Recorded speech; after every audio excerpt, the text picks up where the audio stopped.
নন্দীই কেন ভগবান শিবের বাহন? কে এই নন্দী? কিভাবে তিনি ভগবান শিবের বাহন হলেন? শিবপুরাণে বর্ণিত আছে, ঋষি শিলাদা নামে এক পরম শিব ভক্ত ছিলেন।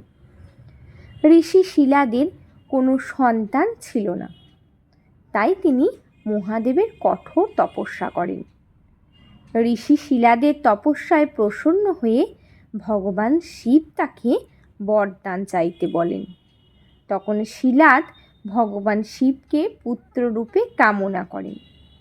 ভগবান শিব বলেন তার অংশ নন্দী ঋষি শিলাদের ঘরে পুত্ররূপে জন্ম নেবেন। পিতার মতো নন্দীও দীর্ঘকালব্যাপী কঠোর তপস্যা করে ভগবান শিবের দর্শন পান এবং বরদান স্বরূপ ভগবান শিবের সান্নিধ্য লাভ ও সেবা করার আশীর্বাদ চান। ভগবান শিব নন্দীর ভক্তিতে প্রসন্ন হয়ে তাকে বাহন রূপে সর্বদা তার সাথে বিচরণের বরদান দেন। শিবপুরাণ মতে স্বয়ং মহাদেব বলেছেন, তার পূজার পর নন্দীর পূজা না করলে পূজা সম্পূর্ণ হবে না।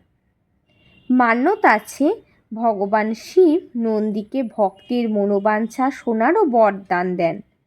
কেউ যদি শুদ্ধ মনে নন্দীর বাম কানে মনের ইচ্ছা বলে, তবে নন্দীর মাধ্যমে তা ভগবান শিবের কাছে পৌঁছায়, আর ভগবান শিব তা অবশ্যই পূরণ করেন।